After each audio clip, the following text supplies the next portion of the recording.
नटवर वपुः करनयो करनिकारम् बिभ्रदबासः कनककपिशं वैजयन्तीं च मालाम् रन्ध्रानवेणो रधरसुधया पूरयन् गोपवृन्दै वृन्दारण्यं स्वपदरमणं प्राविशद् गीतकीर्तिः। आहा, ये श्लोक याद करवाए और इस श्लोक का आप अर्थ जानते हैं। इस श्लोक में ठाकुर जी के गैया चरा के लौटने की झांकी का वर्णन है। ठाकुर जी गैया चरा के संध्या समय वृंदावन लौट रहे हैं, इस झांकी का वर्णन है। कैसी झांकी है? बरहापीडम, प्रभु के माथे पर मोर पंख से युक्त मुकुट विराजमान है, मोर पंख से शोभित है। बरहापीडम और नटवर वपु, प्रभु का नटवर वपु है। ऊंची ऊंची धोती पहरे हैं, कमर में काचनी पीतांबरी, नटवर वपु। और कर्णयो कर्णिकारम, प्रभु के कान के ऊपर कनेर का पुष्प विराजमान है। कनेर का एक पुष्प, उसी पुष्प को कभी इस कान पे रखते हैं, कभी लेकर के इस कान पे रखते हैं। कर्णयो कर्णिकारम और बिभ्रदबासः कनक कपिशम, श्री अंग पर चमचमाता हुआ पीला पीतांबर है, कनक कपिशम। और वैजयंतीम च मालाम, गोविंद के कंठ में वनमाला सुशोभित है, जिस वनमाला में 5 प्रकार के पुष्प लगे हैं। और वो 5 प्रकार के पुष्प कोई और नहीं है, वो प्रभु के 5 रसों के भक्त ही हैं। शांत रस, दास्य रस, सख्य रस, वात्सल्य रस, मधुर रस। इस 5 रस के भक्त ही 5 रंग के पुष्प बन गए हैं। और प्रभु अपने भक्तों को पुष्पों के रूप में माला में पिरो के अपने कंठ में पहने हुए हैं। वैजयंतीम च मालाम और रंध्रानवेनो रधर सुधया, श्याम सुंदर अपनी वेणु में अधरामृत का दान करते हुए, रंध्रान वेनो रधर सुधया, वंशी में नाम पुकारते हुए। एक बात और कहें, वंशी बहुत सारे गीत गाना नहीं जानती, बंसी को एक ही गीत गाना आता है और उस गीत का नाम है, संसार में बड़ा प्रसिद्ध गीत गाया जाता है। बंसी एक ही नाम गाना जानती है, क्या नाम?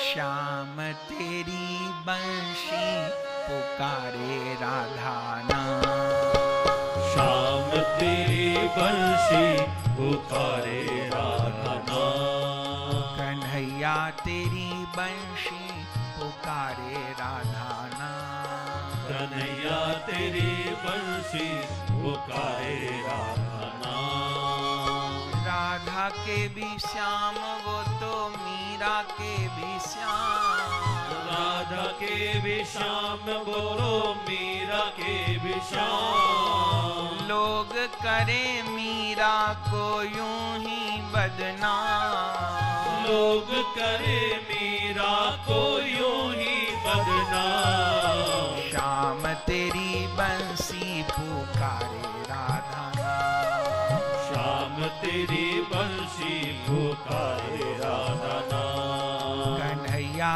तेरी बंशी पुकारे राधा नाम, कन्हैया तेरी बंशी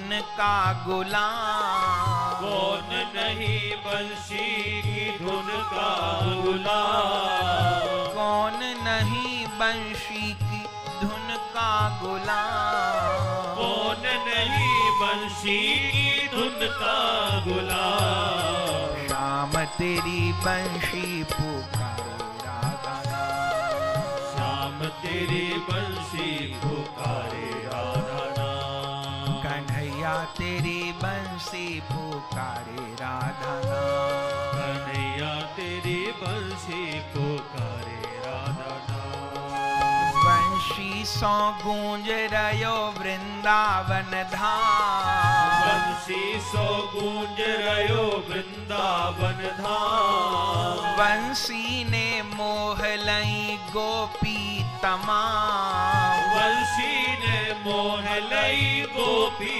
तमाम। श्याम तेरी बंशी पुकारे राधा नाम, श्याम तेरी बंशी पुकारे राधा नाम, कन्हैया तेरी बंशी पुकारे राधा नाम, कन्हैया तेरी बंशी पुकारे राधा नाम। एक बार बंसी सुना दे घनश्याम, एक बार बंशी सुना दे घनश्याम, बस एक बार बंशी सुना दे घनश्याम, बस एक बार बंशी सुना दे घनश्याम। श्याम तेरी बंशी पुकारे राधा नाम, श्याम तेरी बंशी पुकारे राधा नाम, कन्हैया तेरी बंसी पुकारे राधा नाम, कन्हैया तेरी बंशी पुकारे राधा नाम। श्याम की है राधा और राधा के श्याम, श्याम की है राधा और राधा के श्याम, श्याम की है राधा और राधा के श्याम, श्याम की है राधा और राधा के श्याम। श्याम तेरी बंशी पुकारे राधा नाम, श्याम तेरी बंशी पुकारे राधा नाम, कन्हैया तेरी बंसी पुकारे राधा नाम, कन्हैया तेरी बंशी पुकारे राधा नाम, पुकारे राधा नाम, पुकारे राधा नाम, पुकारे राधा नाम, पुकारे राधा नाम, पुकारे राधा नाम, पुकारे राधा नाम। तो रंध्रान वेणु रधर सुधया पूरयन गोप वृंदई। वेणु बजा रहे हैं प्रभु और वेणु में राधा नाम पुकार रहे हैं। अच्छा, राधा नाम क्यों पुकार रहे हैं? देखो भैया, जैसे सिंधु में जल की असंख्य बिंदु हैं, दुनिया की सारी नदियां सागर में ही तो समाती है ना। जितना भी जल है आखिर सागर में ही जाता है ना।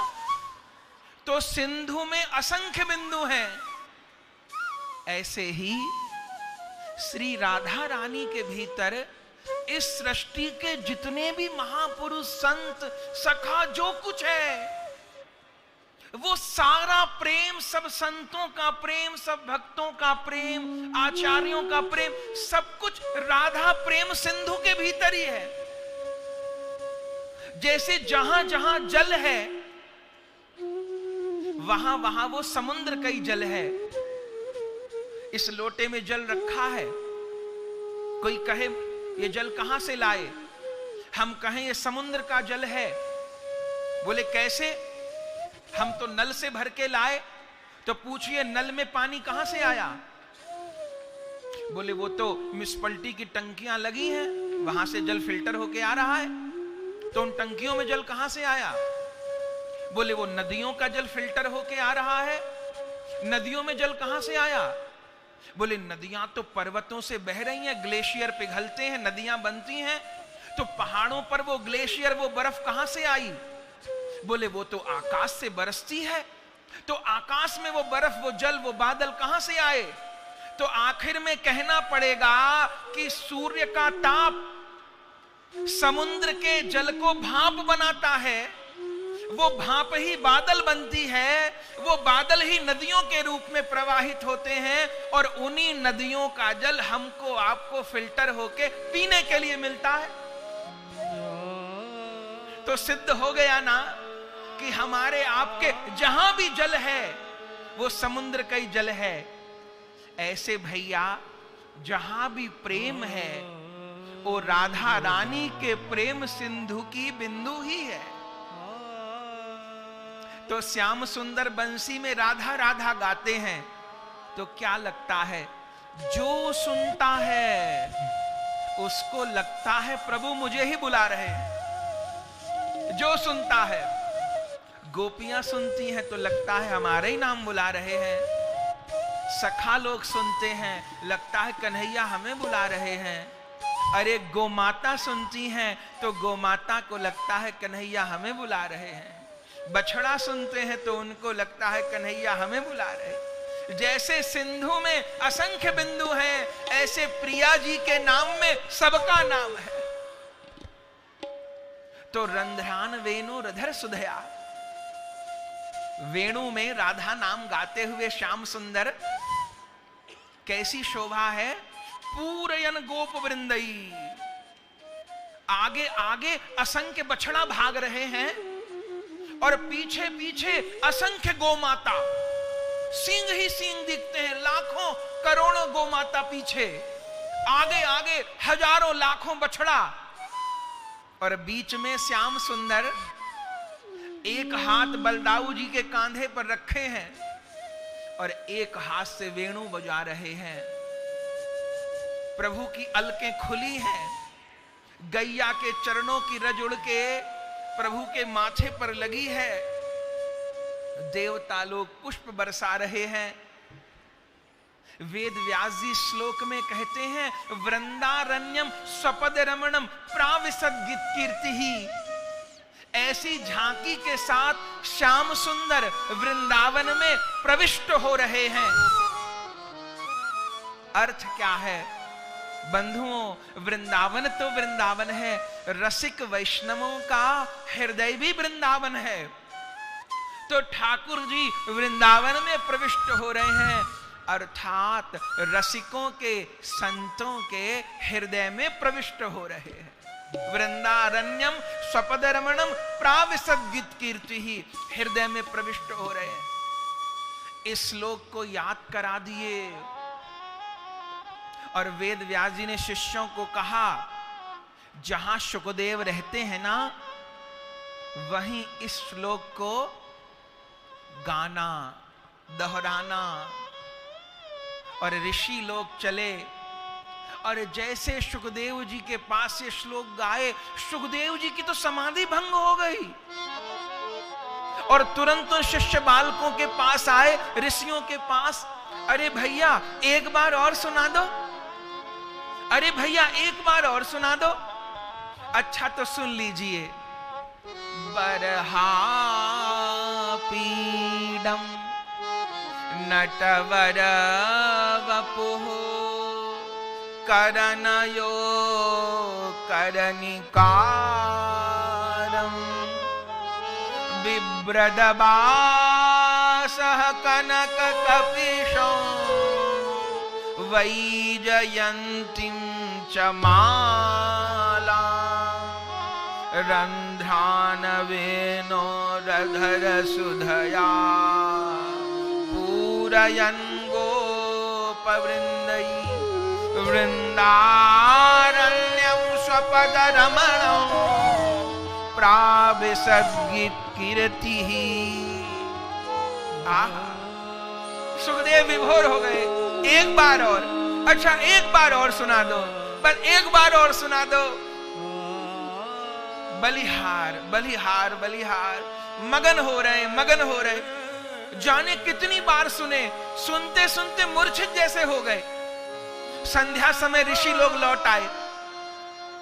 व्यास जी ने पूछा क्या हुआ? बोले गुरु जी आपकी औषधि तो काम कर गई, कैसे? बोले सुखदेव जी बार बार इस श्लोक को सुने, बार बार इस श्लोक को सुने। कुछ पूछा? बोले पूछा कुछ नहीं, बस सुना, बार बार सुना। अच्छा, तो अब ये दूसरा श्लोक लेके जाओ, अब ये सुनना। तब दूसरा श्लोक फिर वेद व्यास जी याद करवाए। ये दूसरा श्लोक कौन सा था? ये पूतना उद्धार का श्लोक था। कौन सा था? अहो बकीयम स्तन कालकूटम जिंघासया पाययदप्य साधवी लेभे गतिम धातुचिताम ततुन्यम कम वा दयालुम शरणं व्रजेम। इस श्लोक का क्या अर्थ है? अहो अहो बकीयम, उन श्याम सुंदर से अधिक दयालु कौन होगा जिन्होंने बकी, बकी कहते हैं पूतना को, बकासुर की बहन, जिन्होंने मारने के भाव से आई हुई पूतना को भी धाय का पद दे दिया। अहो अहो, उन गोविंद से अधिक दयालु कौन होगा? अरे मेरे मन, उन श्याम सुंदर के चरण कमलों का ही भजन कर। जो पूतना पर भी कृपा करते हैं तो हम पर, आप पर क्यों कृपा नहीं करेंगे? अगले दिन ये दूसरा श्लोक, और जैसे ये दूसरा श्लोक सुनाया, सुखदेव जी बावरे जैसे हो गए। उन ऋषि बालकों के पास आए, अरे भैया बहुत सुंदर बहुत सुंदर बहुत सुंदर। पहले श्लोक में तो प्रभु के सौंदर्य का, लीला का वर्णन था, और इस श्लोक में तो प्रभु की करुणा का वर्णन है। अरे भैया ये श्लोक तुम कहां से लाते हो रोज रोज? कौन पढ़ाता है श्लोकों को? ऋषियों ने कहा ये हमारे गुरुजी की रचना है। अरे कौन है तुम्हारे गुरुजी? हमारे गुरुजी हैं 1008 अनंत श्री संपन्न श्री कृष्ण द्वैपायन वेद व्यास जी। वेद व्यास जी महाराज, अरे वो तो मेरे पिता हैं, वो तो मेरे पिता हैं। अब पिता की संपत्ति पे तो पुत्र का हक होता है। मुझको ले चलो पिता के पास ले चलो। अब उनके चरणों में बैठ करके तुम तो कहते हो ऐसे 18,000 श्लोकों की रचना की है। अपने पिता के चरणों में बैठ के इस भागवत रूपी धन को प्राप्त करूंगा, उस रस को प्राप्त करूंगा। और बंधुओं, जो सुखदेव जी एक दिन माता पिता को छोड़कर चले गए थे, आज भागवत जी के आकर्षण से पुनः सुखदेव जी वेद व्यास जी के पास लौट आए। चरणों में दंडवत प्रणाम किए, व्यास जी हृदय से लगाए, और तब अपने चरणों में बिठा करके संपूर्ण भागवत जी का ज्ञान सुखदेव जी को प्रदान किए। और सुखदेव जी ने इस भागवत जी को पाया। ये किस प्रश्न का उत्तर है? 2 प्रश्न किए हैं शौनक जी ने आज। पहला प्रश्न किया कि सुखदेव जी को ये कृपा कैसे प्राप्त हुई, ये भागवत जी कैसे प्राप्त हुई, तो ये कथा सुनाई। और फिर शौनक जी ने पूछा, अब ये और बता दीजिए कि सुखदेव जी ने ये कथा परीक्षित जी को क्यों सुनाई, कैसे सुनाई? क्योंकि आपने तो कहा कि सुखदेव जी एक स्थान पर इतनी देर रहते हैं जितनी देर गैया दुही जाती है, उतनी देर भी नहीं रहते। तो परीक्षित जी को कथा सुनाई तो 7 दिन रुकना पड़ा होगा, तो कैसे मिलना हुआ? तब परीक्षित जी का चरित्र सुनाया। पहले गुरु का चरित्र, फिर शिष्य का चरित्र। एक बात और, शिष्य का जन्म पीछे होता है, गुरु का पहले होता है।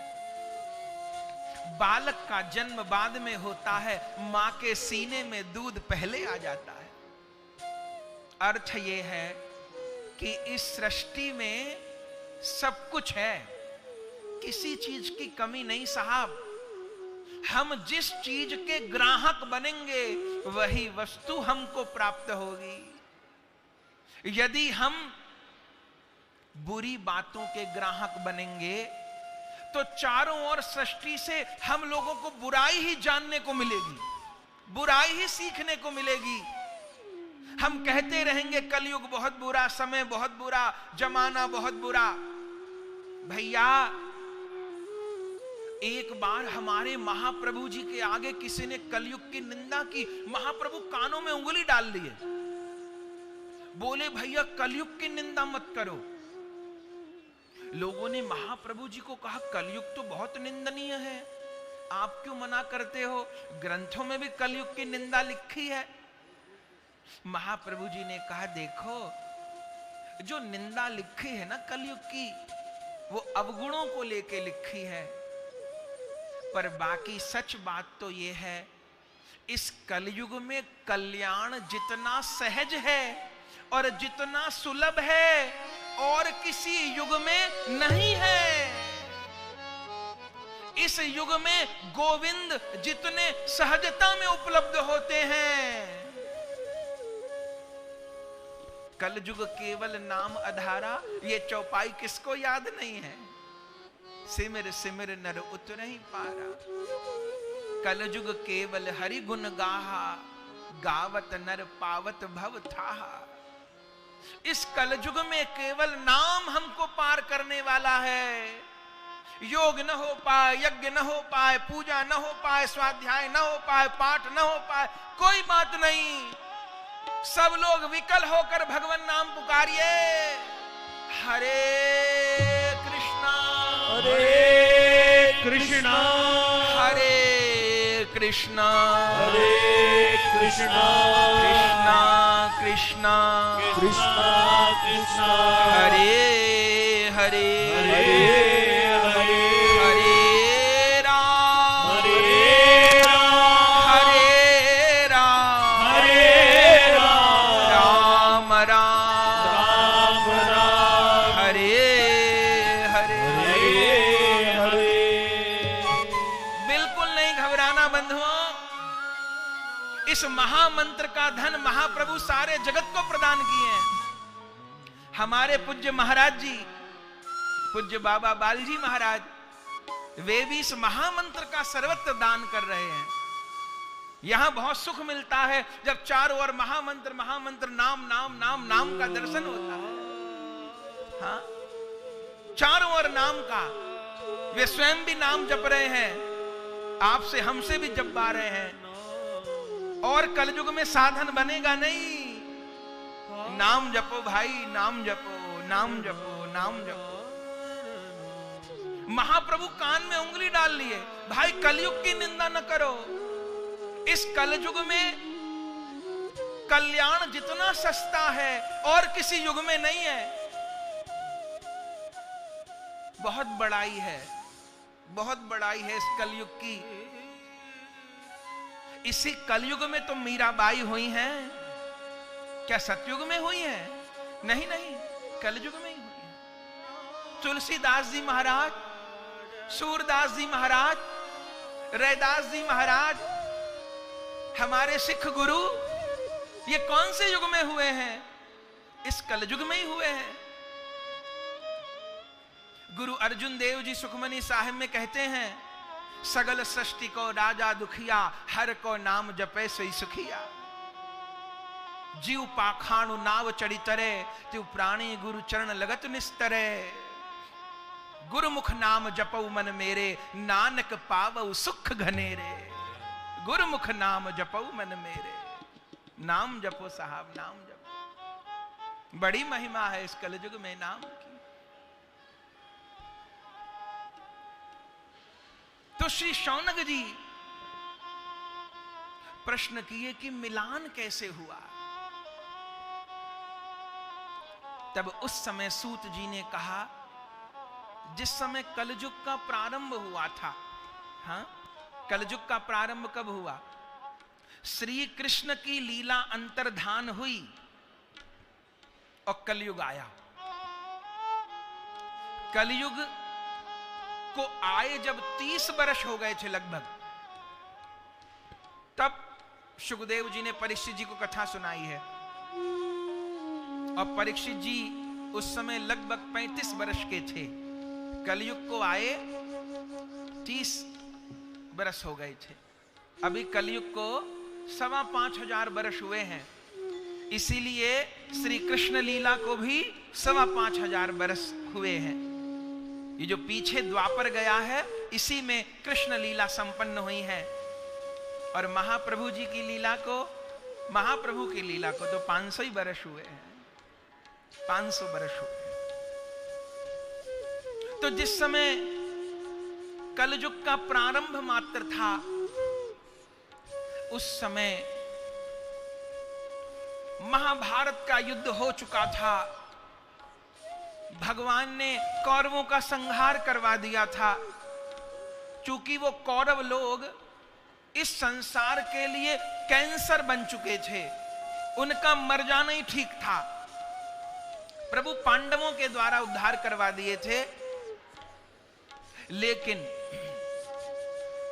कौरवों की सेना में कुछ चिरंजीवी भी थे, जिनमें 2 चिरंजीवी कृपाचार्य और अश्वत्थामा, ये तो नहीं मारे जा सकते थे। कृपाचार्य जी तो उदासीन हो गए थे, पर अश्वत्थामा जो कि दुर्योधन का संग करता था और दुष्ट के संग के कारण द्रोणाचार्य जी के बेटे होते हुए भी बुद्धि बिगड़ गई और धोखे से पांडवों को सोते हुए मारने की चाहत में पांडवों के 5 पुत्रों को, जो कि 20-20 वर्ष के थे, बालक थे, सोते हुए अश्वत्थामा ने मार दिया था। द्रौपदी को महान दुख हुआ था। अर्जुन ने अश्वत्थामा को पकड़ लिया था, मारना चाहते थे, पर भगवान ने रोक दिया था। ब्रह्म बंधु न हंतव्य, ब्राह्मण को मारा नहीं जाता, पर आता ताई बधार है ना, आता ताई को छोड़ा नहीं जाता। पर ये तो दोनों है, ब्राह्मण भी है और आतंकवादी भी है, क्या किया जाए।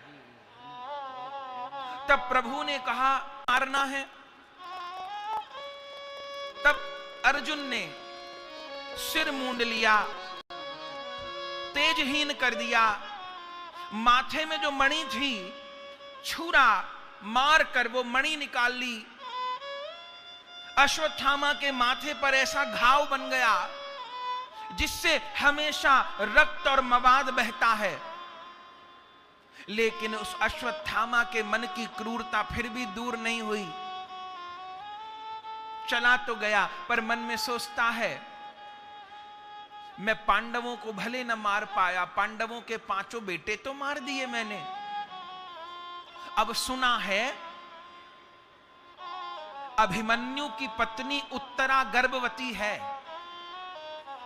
आप सब जानते हैं द्रौपदी से तो विवाह हुआ है, अर्जुन का एक विवाह भगवान की बहन सुभद्रा से भी हुआ है, और उन सुभद्रा से अभिमन्यु का जन्म हुआ। जिन अभिमन्यु का उत्तरा से विवाह हुआ, पर वो 16 वर्ष के अभिमन्यु महाभारत में मारे गए, वीर गति को प्राप्त हुए। लेकिन उनके वीर गति को प्राप्त होने से पहले उनकी पत्नी गर्भवती थी। और उत्तरा के गर्भ में कौन? उत्तरा के गर्भ में भागवत जी के प्रधान श्रोता परीक्षित जी बैठे। उन अश्वत्थामा के मन में बहुत क्रूर विचार आया। बोले सबको तो मार दिया, अगर उत्तरा का गर्भ नष्ट कर दूं तब ये पांडव निर्वंश हो जाएंगे, कोई नहीं बचेगा। और उस समय जब भगवान पांडवों को युद्ध जितवा करके राज तिलक आदि भी हो गया, जाना चाहते थे द्वारिका के लिए। और उस समय सब पांडव, द्रौपदी, सुभद्रा, कुंती बुआ प्रभु को विदा दे रहे थे, रो रहे थे। उसी समय उस अश्वत्थामा ने बाण छोड़ा, जो बाण उत्तरा के गर्भ की ओर चला। उत्तरा जान गई किसी ने मेरे गर्भ को लक्ष्य बनाया है, अब किससे सहायता मांगू? बलिहार, बलिहार। 6 प्रकार की शरणागति होती है, उसमें एक प्रकार होता है कठिन से कठिन समय में प्रभु को ही अपना रक्षक मानना। एकमात्र गोविंद ही मेरे रक्षक हैं, कोई और नहीं, ये मानना। तो जब द्रौपदी पे दुख आया तो उसने हाय हाय नहीं किया। उस समय 3 महीने का गर्भ था उत्तरा को। उस समय उत्तरा भुजा उठा के प्रभु की ओर, पाहि पाहि पाहि पाहि महायोगिन देव देव जगतपते, पाहि पाहि पाहि पाहि महायोगिन देव देव जगतपते, पाहि माम रक्ष माम त्राहि माम। श्री कृष्ण के निकट आई, चरणों में गिर गई। तुरंत प्रभु ने उठाया। क्या बात है बेटी? उत्तरा कहती है, प्रभु ये अश्वत्थामा का ब्रह्मास्त्र मेरा गर्भ गिराना चाहता है। हे गोविंद, मैं तुम्हारी शरण हूं, मेरी रक्षा कीजिए। मुझे अपने मर जाने की पीड़ा नहीं है, लेकिन मैं जानती हूं मेरे गर्भ में कोई भक्त बैठा है। मैं भले मर जाऊं, मेरे गर्भ की रक्षा हो। हे गोविंद, मैं तुम्हारी शरण हूं। ये कह के जब प्रभु को प्रणाम किया तो सूत जी भागवत जी में कहते हैं, सौनक जी भगवान विचार कर रहे हैं मैं कैसे रक्षा करूं। अश्वत्थामा तो चिरंजीवी है, बाद में भी कुछ कर सकता है। तो क्या किए? बोले प्रभु अंगूठे जितना आकार बनाए और उत्तरा जी के गर्भ में प्रवेश कर गए।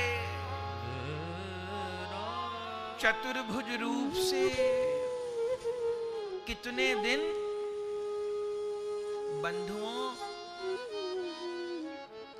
13 महीने में परीक्षित जी का जन्म हुआ है अपनी मैया से।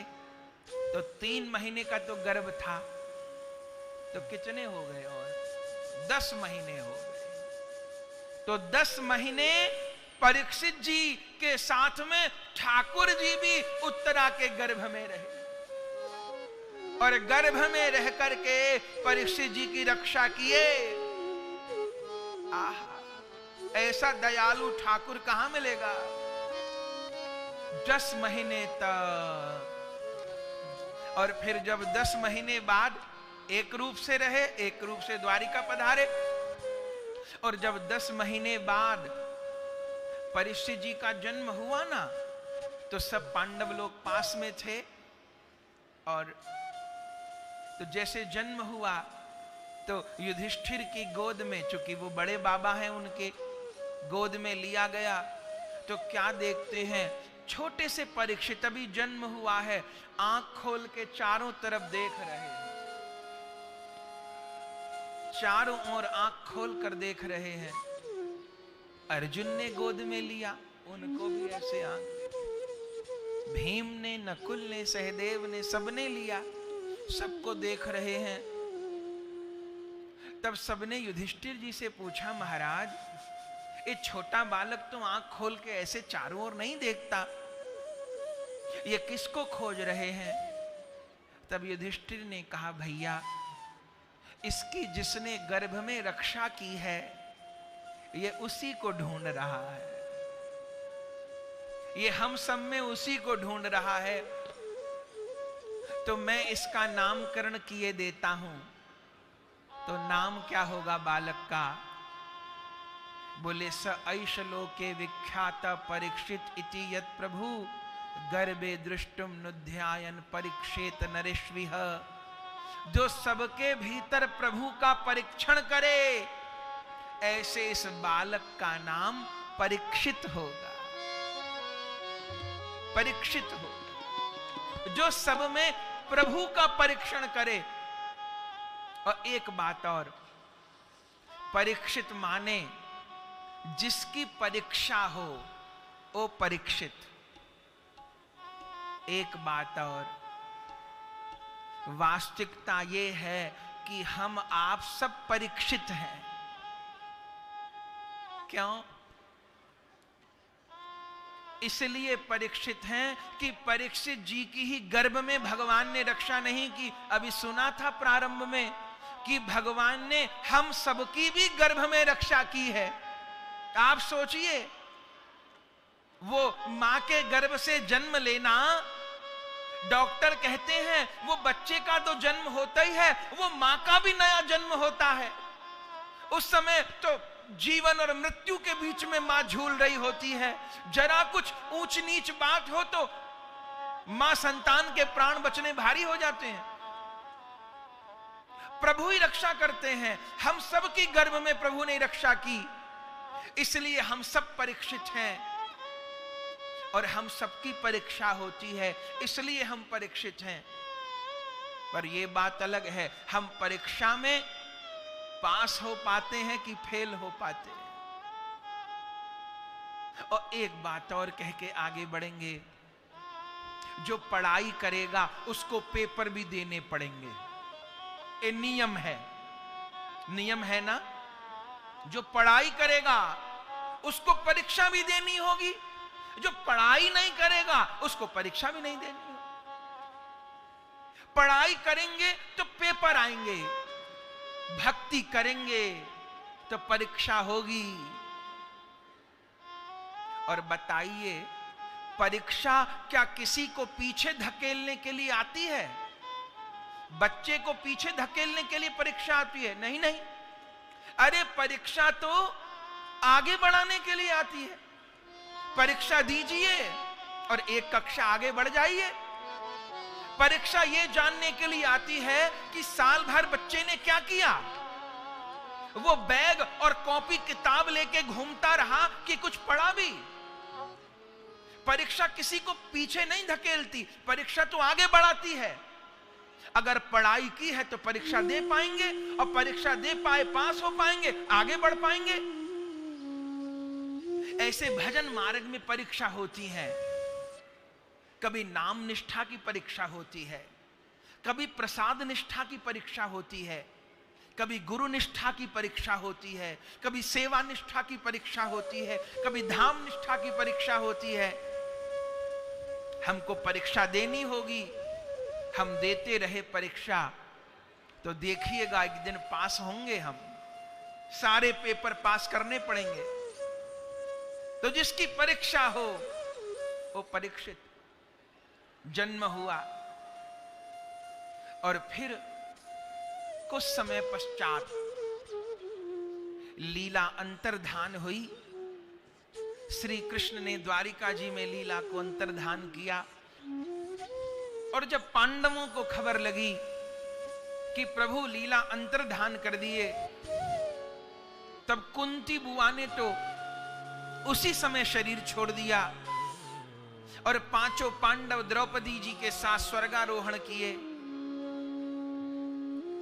और छोटी अवस्था में उस समय परीक्षित जी केवल 14 वर्ष के थे जब उनको राजगद्दी पर बिठा दिया और पांडव चले गए। परीक्षित जी राजा बने, पर परीक्षित जी बहुत सूझबूझ से राज्य किए, बहुत सावधान होकर राज्य किए। प्रजा का पालन करते हैं।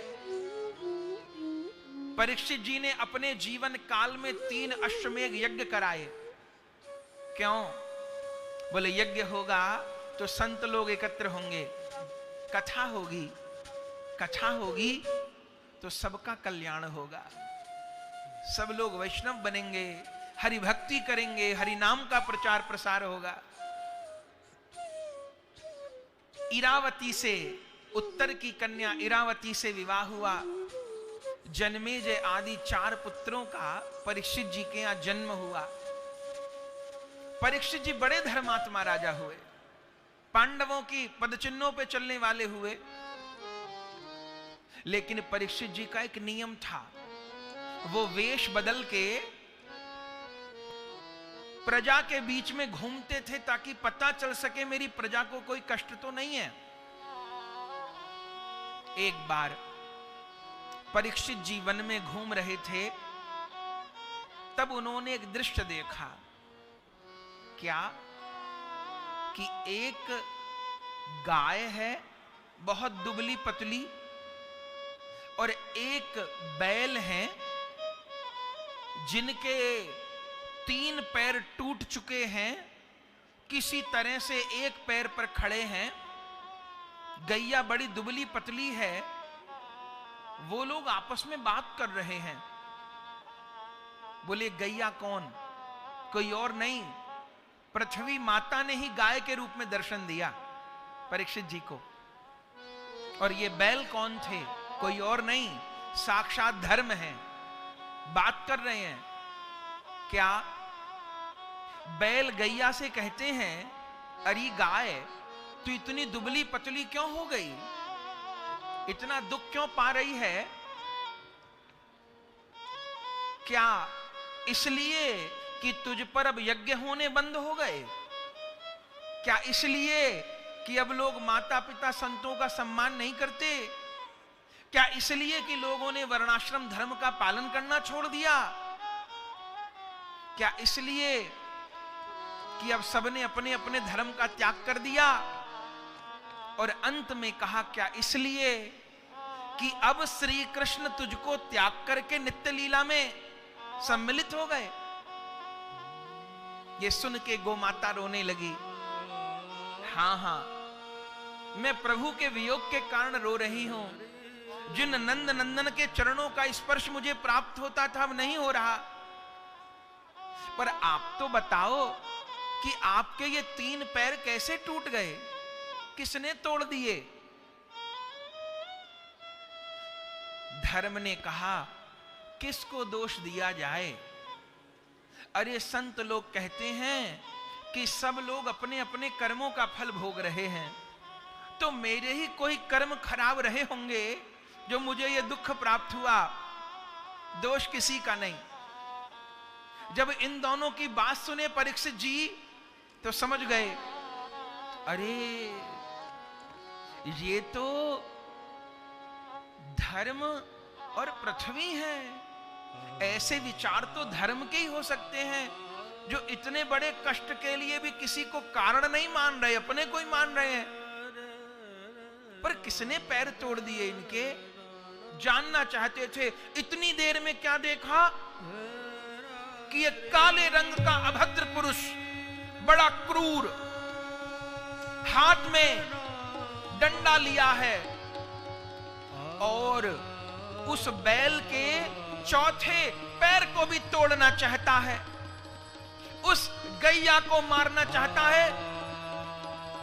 उसको देख करके गैया कांप रही है, मलमूत्र निकल रहा है, बैल कांप रहा है, अब ये मार डालेगा हमको।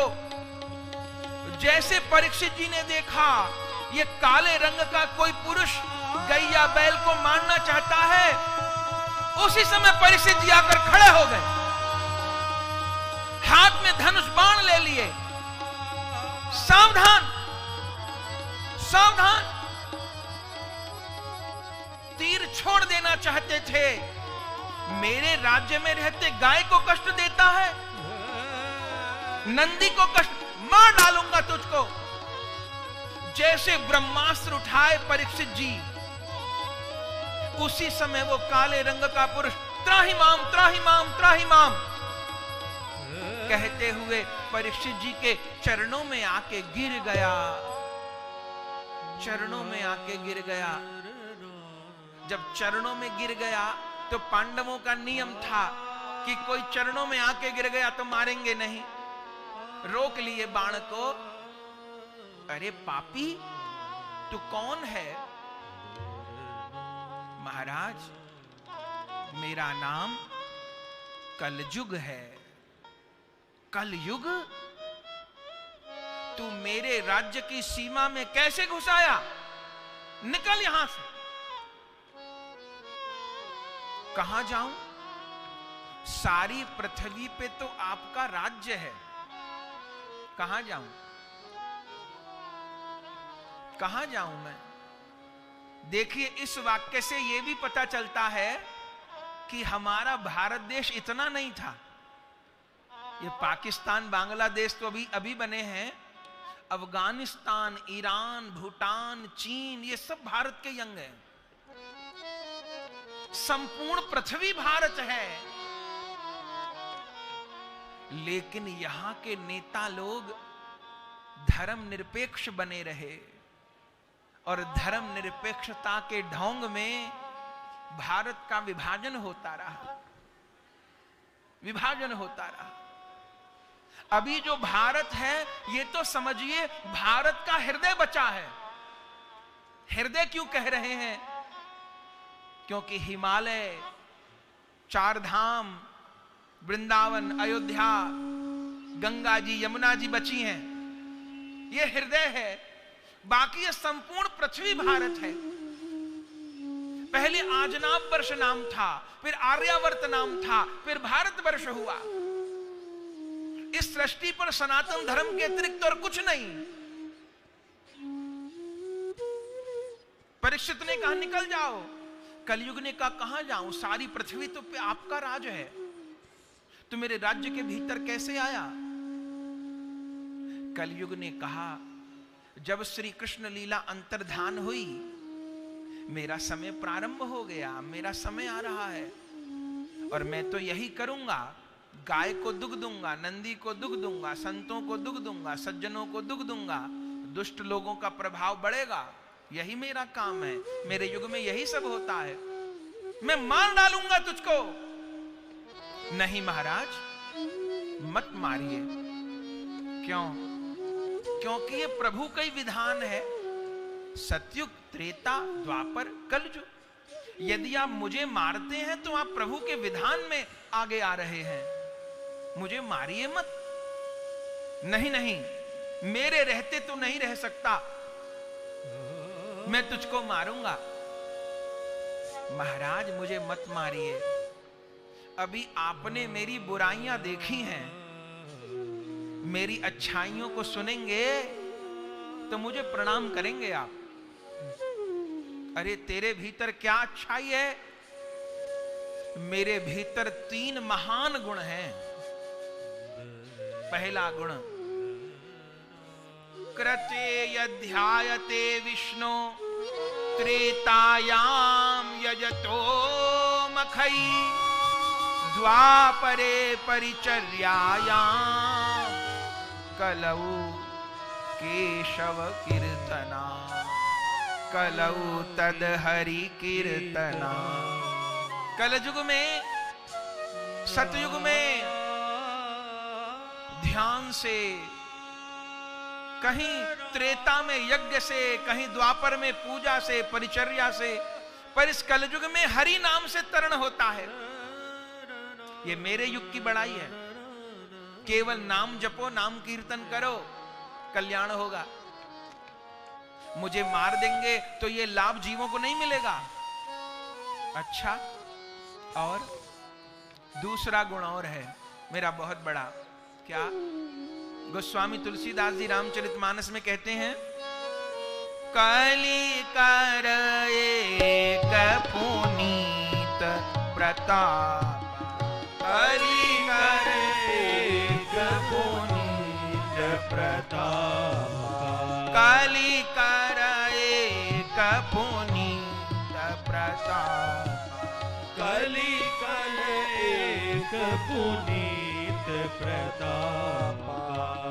मानस पुण्य होय नहीं पापा, मानस पुण्य होय नहीं पापा, मानस पुण्य होय नहीं पापा, पुण्य होए नहीं पापा। काली कर एक पुनीत प्रतापा। कली कले कली कले कली कले पुनीत प्रताप। गोस्वामी जी कहते हैं कलयुग का बहुत बड़ा प्रताप है। बहुत ध्यान से सुनिए क्या प्रताप है। इस कलयुग में मन से किए गए पुण्य कर्म का, सत्कर्म का फल तो प्राप्त होता है, पर इस कलयुग में मन से किए गए पाप कर्म का फल प्राप्त नहीं होता। यह इस कलयुग की बड़ाई है, यह गुण है, और किसी युग में यह गुण नहीं है। इस कलयुग में माने हमारे मन में कोई पाप आया कि हम ये पाप कर्म करें, लेकिन वहीं की वहीं अपने मन को हम समझा लिए। मन में आया पर किए नहीं, अरे ठीक नहीं, हम लोग सत्संग में जाते हैं, हम सदगुरु की शरण में, ये काम ठीक नहीं, नहीं नहीं ये ठीक नहीं, समझा लिए, मन को नहीं किए तो पाप नहीं लगेगा हमको। पर हमारे मन में सत्कर्म की इच्छा हुई, गिरिराज जी की परिक्रमा की जाए, बहुत मन हो रहा है, लेकिन समय नहीं है, बहुत दूर हिमाचल प्रदेश में रहते हैं, समय नहीं मिलता, साधन नहीं है, सर्दी बहुत है, खर्चा नहीं है, या शरीर नहीं चलता, कोई कारण है, कोई बात नहीं। उपाय है क्या? अपने घर पर ही आसन बिछा के बैठ जाइए और माला ले लीजिए, जप करिए, हरे कृष्ण कृष्ण कृष्ण हरे राम राम हरे कृष्ण कृष्ण कृष्ण हरे राम हरे राम हरे कृष्ण कृष्ण हरे राम। नाम जपिए और अब मन से गिरिराज जी जाइए, मन से। मैं यहां ऊना से बैठकर जा रहा हूं, गाड़ी में बैठकर धीरे धीरे धीरे धीरे मथुरा पहुंचे और फिर मैं गिरिराज जी पहुंचा। मैंने मानसी गंगा में स्नान किया, दान घाटी पर जाकर के गिरिराज जी को दूध अभिषेक किया और गिरिराज जी को दंडवत प्रणाम करके अब मैं परिक्रमा कर रहा हूं। बड़ी परिक्रमा मैंने प्रारंभ की। आहा, मेरे दाहिने हाथ पर गिरिराज जी का दर्शन हो रहा है। कैसे ऊंचे गिरिराज जी दिख रहे हैं, कहीं मोर नाच रहे हैं, कहीं गैया है, कहीं दिव्य लता पता है। मैं गिरिराज जी का दर्शन करते हुए परिक्रमा कर रहा हूं, चलता जा रहा हूं धीरे धीरे धीरे धीरे। चरणामृत कुंड आया, गोविंद कुंड आया, सब जगह स्नान प्रणाम। फिर पूछड़ी का लोटा आया, वहां भी मैंने प्रणाम किया। फिर सारे स्थानों का दर्शन करते हुए मैंने बड़ी परिक्रमा पूरी की। फिर छोटी परिक्रमा में प्रवेश किया। श्री राधा कुंड, श्री कृष्ण कुंड आचमन किया, प्रणाम किया। रघुनाथ दास गोस्वामी जी की समाधि को प्रणाम किया, अखंड नाम को प्रणाम किया।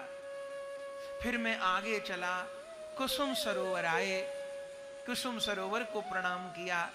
कुसुम सरोवर के पास में उद्धव क्यारी, जहां उद्धव जी महाराज लता पता बन के रहते हैं, वहां प्रणाम किया।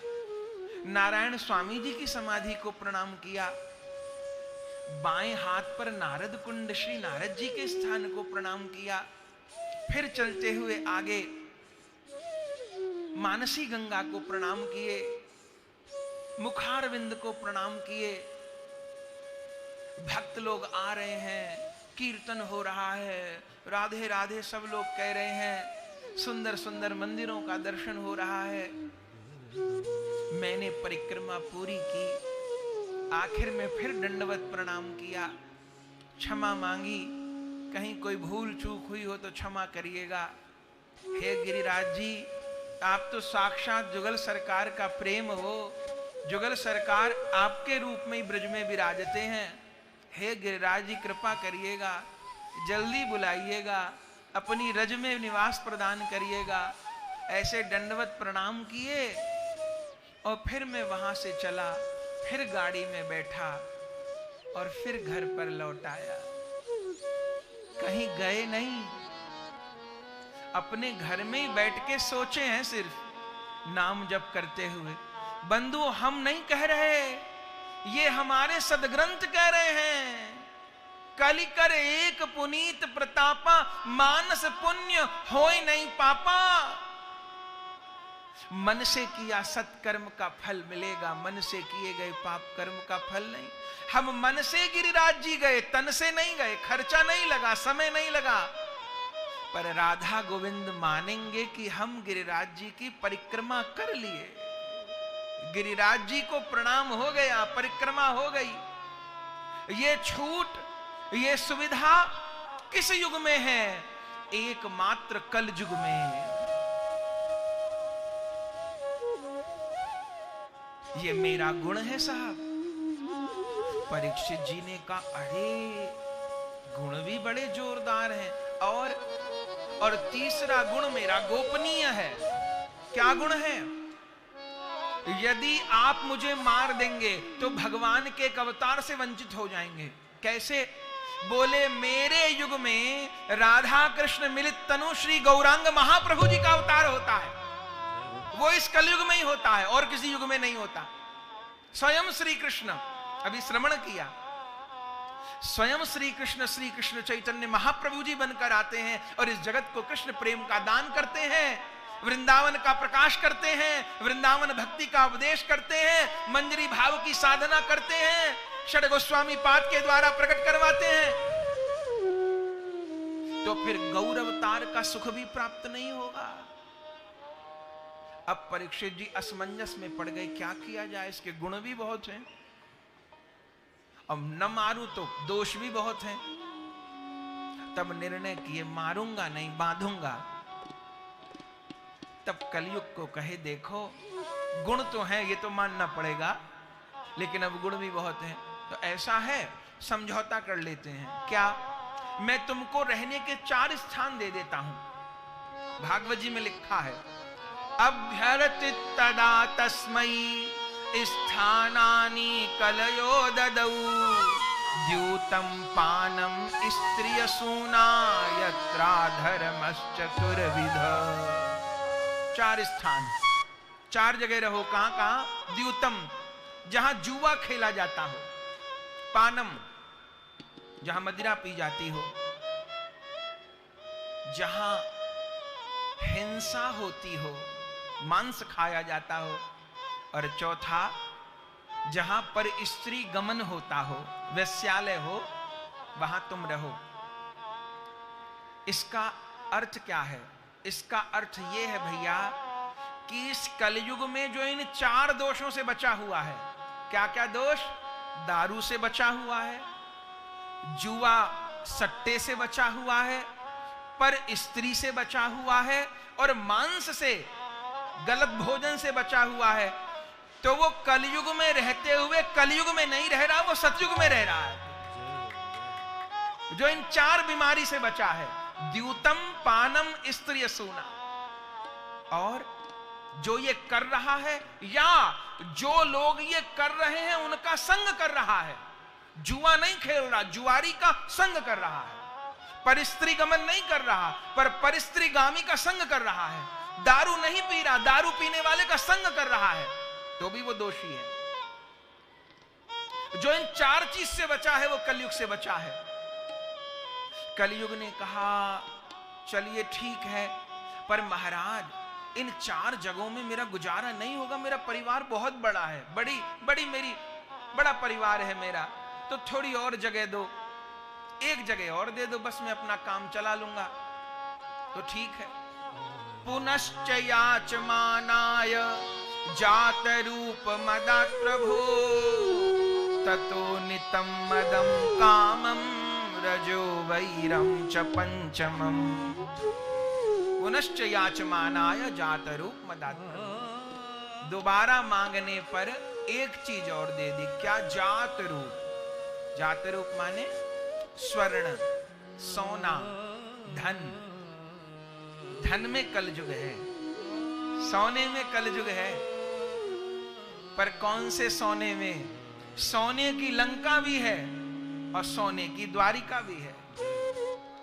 सोने का घर बनाना बुरी बात नहीं, गृहस्थी को धन संचय करना बुरी बात नहीं, लेकिन सोने की द्वारिका बनाई जाए, सोने की लंका नहीं बनानी है। अगर सोने की लंका बनाएंगे तो कोई हनुमान आग लगा जाएंगे उसमें। द्वारिका भी सोने की है, लंका भी सोने की है, पर लंका का सोना दूसरों का हक मार के, लूट घसोट करके, अन्याय अधर्म से इकट्ठा किया गया है। और द्वारिका का स्वर्ण भगवान ने यदुवंशियों के साथ अपने भुजा बल पे प्राप्त किया। तो सोने का महल बनाए, पर सोने की लंका नहीं, सोने की द्वारिका। सोने की द्वारिका बनाएंगे तो द्वारिकाधीश रहेंगे, और सोने की लंका बनाएंगे तो कोई हनुमान जला जाएंगे उसको। तो स्वर्ण स्थान प्रदान किया, पर कौन से स्वर्ण में? जो पाप की कमाई है उसमें कलयुग रहता है, खून पसीने की कमाई में कलयुग नहीं रहता। समझने की बात इतनी है कि पाप की कमाई नहीं करनी, पाप की कमाई बच्चों को नहीं खिलानी, हमारा वंश बर्बाद हो जाएगा, संस्कार समाप्त हो जाएंगे। अन्न का प्रभाव जीवन में रहता है, रहता है, रहता है, नहीं इसको झुटलाया जा सकता। तो धन प्रदान किया, स्वर्ण में स्थान प्रदान किया। आ गए परीक्षित जी। एक दिन की बात, वन विहार के लिए गए, आखेट के लिए गए। यहां दो बातें स्पष्ट कर दें इस अवसर पे। एक तो ये कथा कही जाती है कि परीक्षित जी ने सोने का मुकुट पहन लिया था तो उनके सिर पे वो कलयुग सवार हो गया। ये कथा भागवत जी में नहीं है। कहां से आई हमको पता नहीं है, इसलिए ये कथा हम नहीं कहते, और भागवत जी में है भी नहीं। और कई बार ऐसी कथा होती है जो ग्रंथ में नहीं होती है, प्राप्त होती है तो बोल दिया जाता है। पर आपत्ति इस कथा को बोलने में यह है कि परीक्षित जी तो भगवत प्राप्त महापुरुष हैं, उनको तो मां के पेट में ही ठाकुर मिल गए। उनके लिए ये कहना कि उनकी बुद्धि बिगड़ गई मुकुट रखने से जरासंध का, ये तो अपराध हो जाएगा, भक्त अपराध हो जाएगा। तो आचार्य लोगों ने निषेध किया है। और दूसरी बात ये जिज्ञासा होती है कि परीक्षित जी आखेट को क्यों गए? आखेट माने पशु वध करना। तो ग्रंथों में आखेट की चर्चा आती है। राम जी भी मृगया को जाते हैं, तो क्यों जाते हैं? तो पशुवध तो पाप है। देखिए ये हिंदू शास्त्र इतने सरल नहीं हैं, ये गुरु मुख से सुने जाते हैं, गुरु मुख से समझे जाते हैं। अपनी बुद्धि चला के किसी बात का अर्थ नहीं लगाया जा सकता। आखेट के लिए राजा लोग जाते थे, राम जी ने भी आखेट किया, परीक्षित भी जा रहे हैं, पर क्यों?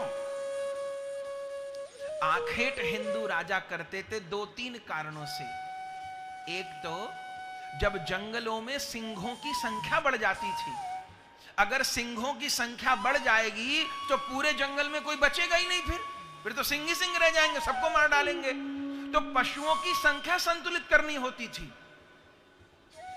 दूसरा, उन जीवों का आखेट होता था जिनको रोग हो गया है, संक्रमण हो गया है, वो सारे वन में संक्रमण फैला देंगे, या बूढ़े रोगी हो गए हैं। ऐसे नहीं, कारण था, उसका पूरा विज्ञान था। तो एक तो परीक्षित जी सिर पर मुकुट लगा के नहीं गए। बोले फिर श्राप क्यों लगेगा? क्यों लगा? विश्वनाथ चक्रवर्ती पाद जी की टीका है भागवत जी की, सारार्थ दर्शनी। विश्वनाथ चक्रवर्ती पाद बहुत सुंदर टीका किए हैं। उस टीका में विश्वनाथ चक्रवर्ती पाद लिखते हैं कि परीक्षित जी को श्राप क्यों लगा? बोले भगवान की इच्छा से लगा, भगवान ने श्राप लगवाया। बोले क्यों? बोले प्रभु मन में विचार कर रहे हैं ये परीक्षित कब तक धर्म स्थापना के कार्य करता रहेगा, राजकाज में कब तक लगा रहेगा। परीक्षित अल्पायु हैं, माने उनका जीवन तो पूरा होना ही है। अब जीवन तो अब 7 दिन बाद उनकी मृत्यु होनी है, वो अल्पायु हैं। लेकिन प्रभु सोचते हैं अगर ऐसे ही प्राण छूट गए, अब प्राण छूटने के तो बहुत से तरीके हो सकते थे ना, हार्ट फेल हो जाए, दुर्घटना हो जाए, कुछ और हो जाए। अगर आकस्मिक रूप से परीक्षित के प्राण छूट गए तो इसको कथा रस प्राप्त नहीं होगा, इसको नाम रस प्राप्त नहीं होगा, इसको मेरे प्रति विकलता उत्पन्न नहीं होगी। पर अगर किसी प्रकार मैं परीक्षित को श्राप लगवा दूं तो क्या होगा? पहला लाभ तो यह होगा कि परीक्षित को 7-8 दिन पहले यह पता चल जाएगा कि 7 दिन बाद मृत्यु है। और दूसरा काम यह होगा कि परीक्षित जी को जगत से वैराग्य हो जाएगा, घर से वैराग्य हो जाएगा, और वे सब कुछ छोड़कर मेरे प्रेम में मेरी प्राप्ति के लिए विकल होकर जब कहीं गंगा किनारे जाकर बैठ जाएंगे, तब परीक्षित जी के हृदय में विकलता पैदा होगी तो मेरे प्यारे सुखदेव के हृदय में करुणा उत्पन्न होगी। और वो सुखदेव जी जो सारे प्रेम को हृदय में छुपाए हैं, महादेव से कथा सुनी उसको छुपाए बैठे हैं, पिताजी से कथा सुनी उसको छुपाए बैठे हैं, रात दिन भजन करते हैं उस धन को छुपाए बैठे हैं। अब वो हर किसी पे कृपा नहीं करेंगे, उन्हें कोई परीक्षित चाहिए, कोई जिज्ञासु चाहिए, कोई प्रेमी चाहिए।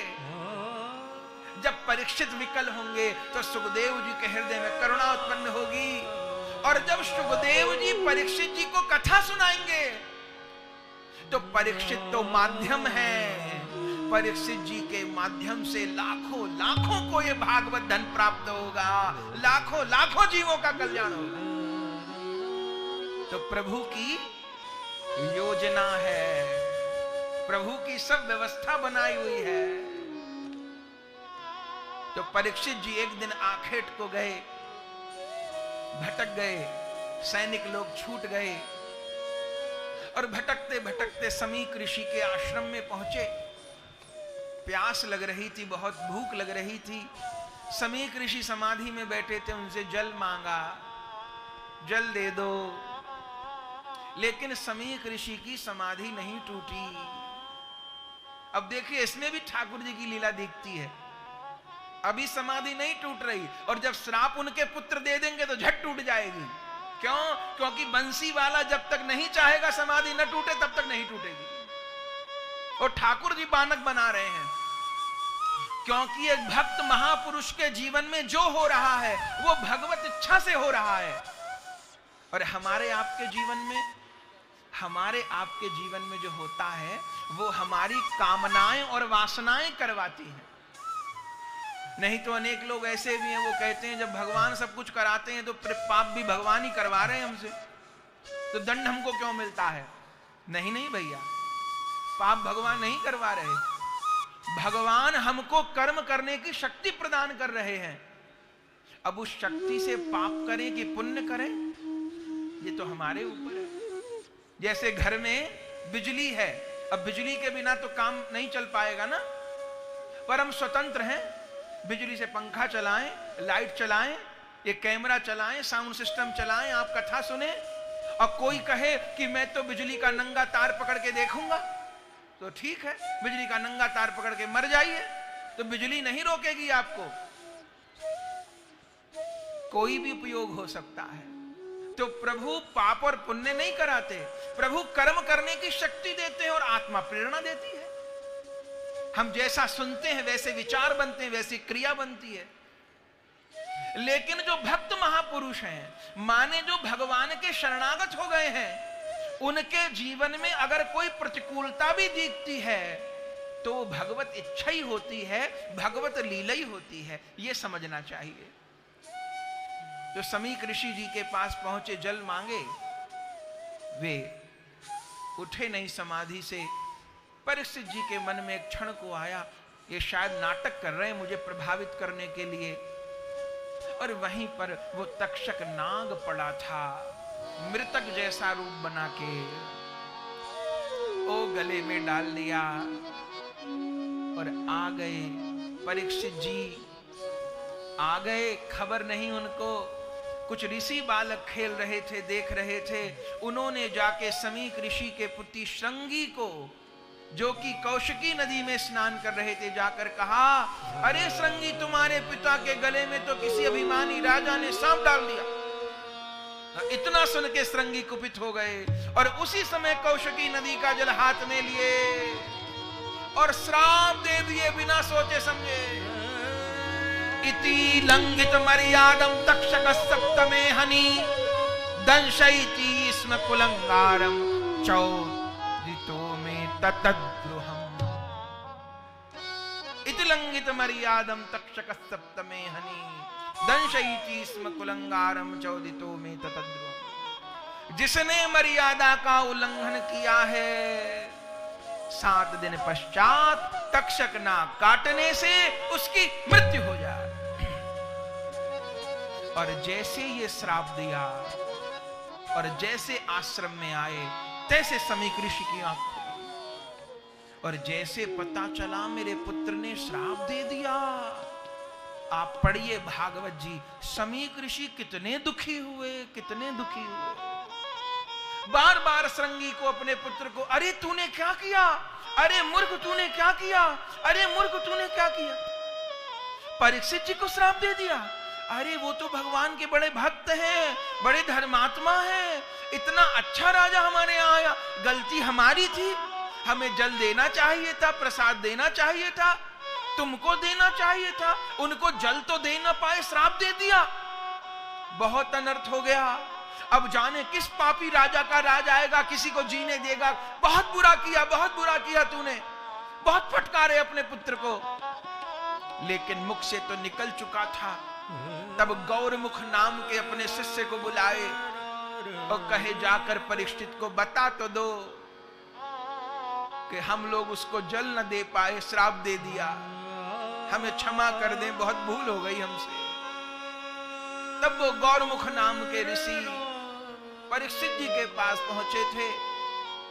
परीक्षित जी पहुंच तो गए थे अपने घर पर, महल में, लेकिन उनका मन बहुत दुखी था।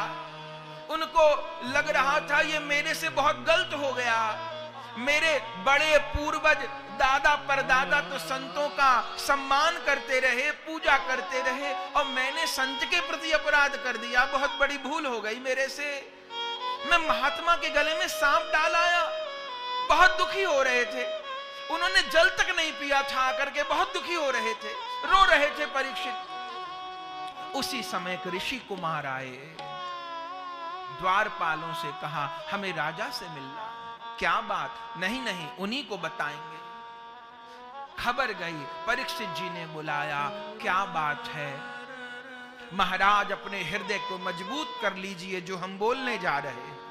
अपनी छाती को मजबूत कर लीजिए, जो हम बोलने। नहीं नहीं, कहो क्या हुआ? अपने को मजबूत कर लीजिए, फिर कह रहे हैं। नहीं नहीं, कहो तो सही, क्या हुआ? महाराज, आप समीक ऋषि जी के आश्रम में गए थे। हाँ हाँ, बहुत बड़ा अपराध कर दिया उनके प्रति। महाराज, समीक ऋषि के पुत्र ने आपको श्राप दे दिया। श्राप दे दिया? क्या श्राप दे दिया? श्राप दे दिया 7 दिन पश्चात आपकी मृत्यु हो जाए। बलिहार बलिहार, भागवत जी खोल के देखिए आप। परीक्षित जी सुने, मुझे श्राप लग गया, रोए नहीं, दुख नहीं पाए, घबराए नहीं, भगवान को धन्यवाद किए। ए ठाकुर, तेरी बहुत दया, बहुत दया। मेरे पाप का साथ ही साथ दंड दे दिया और मुझे 7 दिन का समय दे दिया। ये परीक्षित तो माया में ही खोया रहता, हरि की याद कहां आती। अब बस, अब कुछ और शेष नहीं बचा। उसी समय अपने पुत्र को राजा बना दिए अपनी संतान को, रानियों को रोते हुए छोड़ के परीक्षित चल पड़े। राजसी वेश उतार दिया, नंगे पांव नंगे सिर चल पड़े।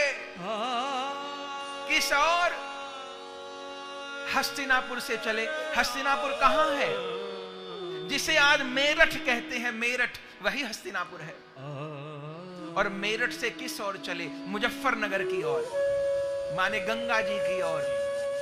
मन में विचार किए, अब जीवन के अंतिम क्षण गंगा जी के किनारे, गंगा जी की गोद में, और परीक्षित चले जा रहे हैं, चले जा रहे हैं, चले जा रहे हैं। रानियां रोक रही हैं, बालक रोक रहे हैं, प्रजा रोक रही है, सब रो रहे हैं। पर परीक्षित जी हा गोविंद, हा गोविंद, हा गोविंद, हा गोविंद, हा गोविंद, चलते चलते चलते चलते चलते अपने आप जैसे कोई चला रहा हो। कोई परीक्षित जी ये सोच के नहीं निकले कि मुझे शुकताल जाना है। उस समय शुकताल तीर्थ थोड़ो था, ये तो बाद में बना जब सुखदेव जी आए। परीक्षित जी को खबर नहीं, पर उनको लगता था जैसे कोई उनको चला रहा है, कोई उनको रास्ता बता रहा है। भगवान के सच्चे भक्तों को पग पग पे सहारा मिलता है। इस ओर चलो, उस ओर बचो, ये आप इशारा मिलता है, आप इशारा मिलता है। जब जीवन में तूफान उठे, लहरों में नैया घिर जाए, यदि हरि नाम का संबल हो तो सहज किनारा मिलता है। ना धन ना बल ना साथी हो, दुश्मन सारा संसार बने। जब सब द्वारे हो जाएं बंद, तब हरि का द्वारा खुलता है। भगवान के सच्चे भक्तों को पग पग पे सहारा मिलता है। इस ओर चलो, उस ओर बचो, ये आप इशारा मिलता है। चले जा रहे हैं परीक्षित, और चलते चलते चलते चलते अपने आप मुड़ गए। जिसे आज शुकताल कहते हैं, उस वृक्ष के नीचे आज भी वो वृक्ष है। आपने दर्शन किया होगा, वह वट वृक्ष, ओहो जाने कितना ऊंचा है, कितना विशाल। अनेक भवन बने हैं उस वृक्ष के नीचे। कितना कितना दिव्य वृक्ष है।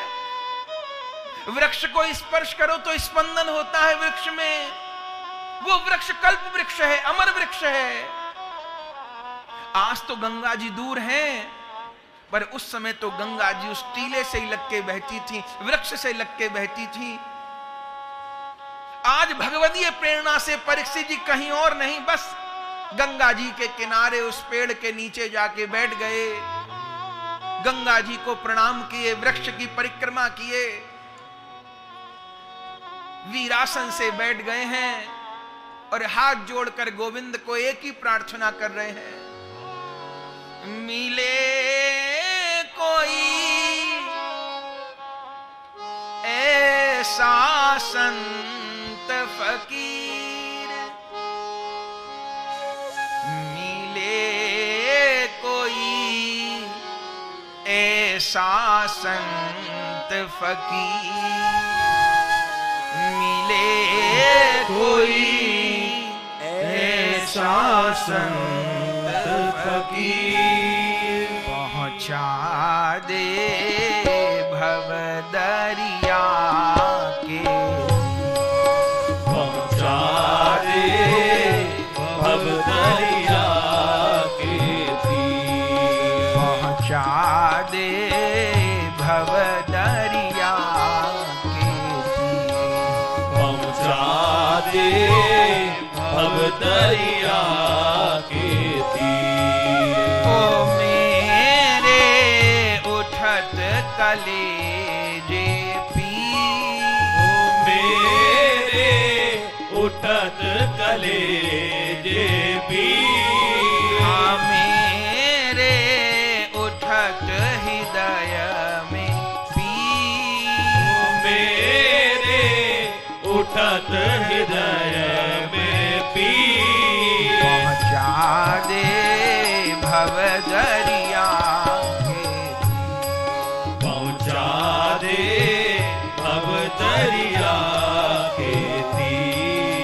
सखीरी मोरे पाम बंधी जंजीर।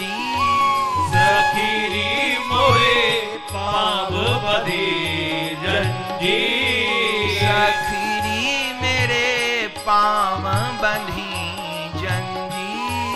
सखीरी मेरे पाव बंधी जंजीर। पहुँचा दे भव दरिया।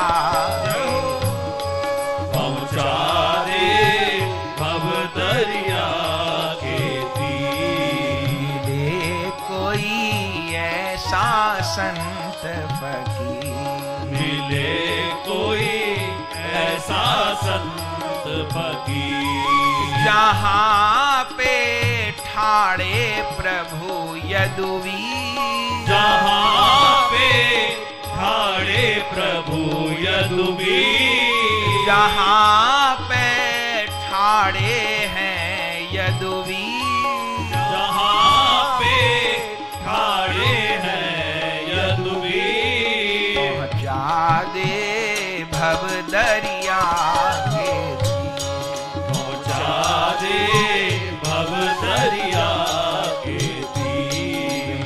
मिले कोई ऐसा संत फकीर। मिले कोई ऐसा संत फकीर। प्रार्थना किए हैं श्री परीक्षित जी महाराज, और आश्चर्य होगा बंधुओं, कल भी निवेदन किए हम।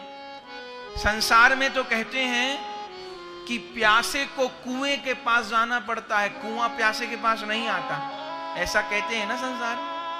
पर इस भक्ति मार्ग का सत्य कुछ और है।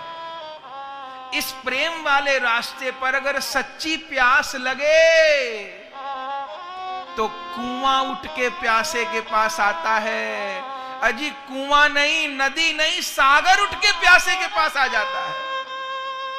सूत जी शौनक जी के पास गए और यहां आप देखेंगे शुकदेव जी परीक्षित जी के पास चले जाएंगे। परीक्षित बैठे रो रहे हैं कृष्ण विरह में, वह एक ही बात चाहते हैं, कोई ऐसे महापुरुष मिल जाएं, मुझे गोविंद की कथा सुना दें, मुझे गोविंद के प्रेम में डुबा दें, और मुझे कुछ ध्यान रहे नहीं, बस श्याम सुंदर ध्यान रहे और मुझे कुछ ध्यान रहे नहीं। ऐसी विकलता उनके चित्त में उदय हो रही है। महात्मा वहां बहुत एकत्र हैं। आप पढ़िए भागवत जी, कितने महात्मा आए हैं। वशिष्ठ जी महाराज, पाराशर जी महाराज, स्वयं वेद व्यास जी महाराज, जमदाग्नि जी महाराज, अत्रि जी महाराज, जाबाली जी, कितने सूत जी महाराज, कितने महात्मा, एक से एक सिद्ध महात्मा। क्या और किसी को कथा कहनी नहीं आती? अरे स्वयं भागवत जी जिन्होंने लिखी, वेद व्यास जी, वो विराजमान है। खुद सुखदेव जी के पिताजी पहले बैठे हैं, और सुखदेव जी के दादाजी बैठे, पाराशर जी महाराज, वेद व्यास जी के पिताजी बैठे, और पाराशर जी के भी दादाजी श्री वशिष्ठ जी महाराज बैठे, तमाम विश्वामित्र जी बैठे, तमाम एक से एक सिद्ध महात्मा बैठे। तो और किसी को कथा कहनी नहीं आती क्या? परीक्षित जी कथा ही तो सुनना चाहते, सुना दे। क्यों नहीं सुना रहे? सबको पता है सुखदेव जी के आने का समय हो रहा है। अगर हम कथा कहने लग गए तो सुखदेव जी बैठ जाएंगे, आके आएंगे तो सही, पर वो श्रोताओं में बैठ जाएंगे, और समाधि तो उनकी ऐसी आंख बंद किए समाधि में डूब जाएंगे। तो अगर हम कहने बैठ गए तो सुखदेव जी से सुनने से वंचित हो जाएंगे।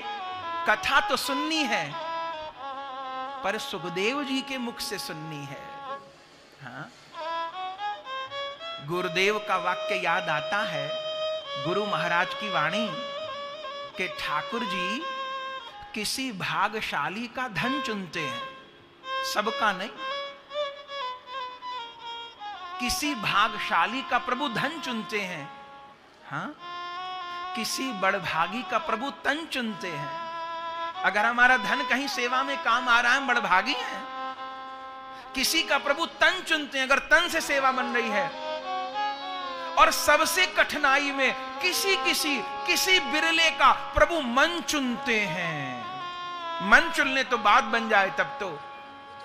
और किसी की प्रभु जीभा चुनते हैं, वाणी चुनते हैं किसी की।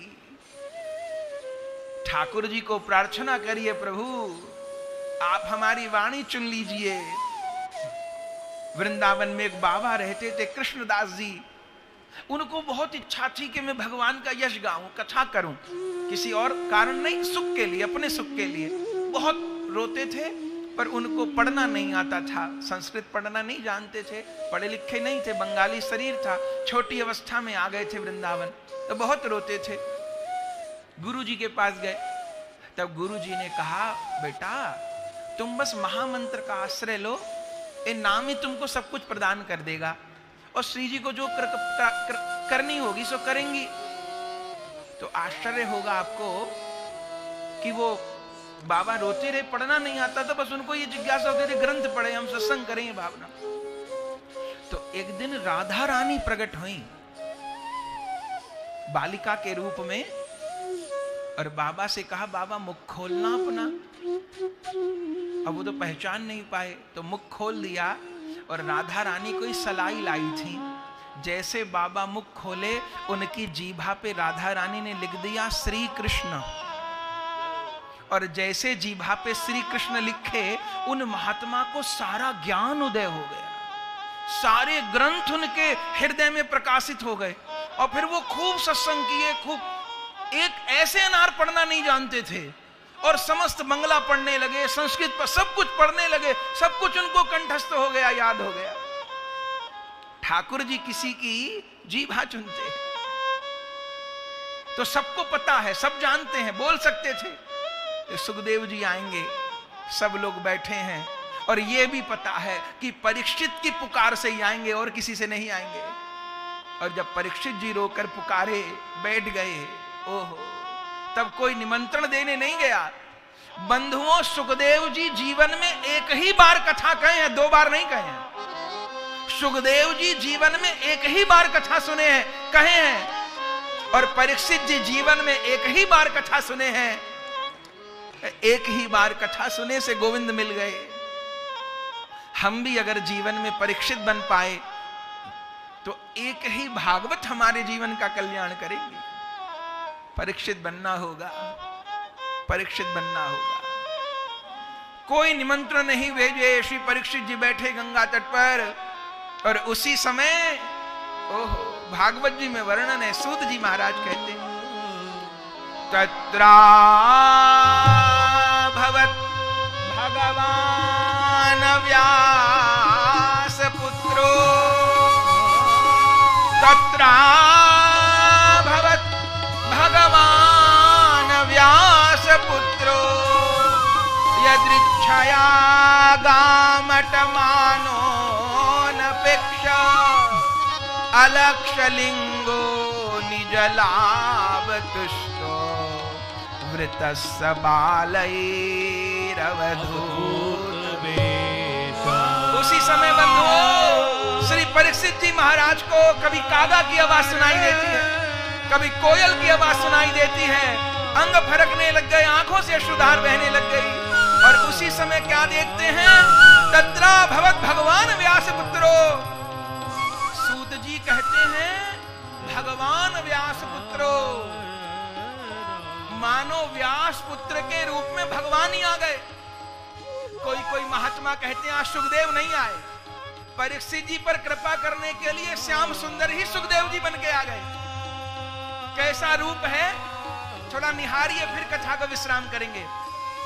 कैसा रूप है, 16 वर्ष की आयु है, एकदम श्याम वर्ण है, घुंघरारी लंबी लंबी अलके हैं, शरीर पर कोई वस्त्र नहीं, नेत्रों से अश्रुधार प्रवाहित हो रही है, मुख पर एक ही नाम है, कृष्ण है, कृष्ण है, कृष्ण है, कृष्ण है, कृष्ण है, कृष्ण है, कृष्ण। जैसे श्री सुखदेव जी को आते देखे, उसी समय जितने महात्मा बैठे थे,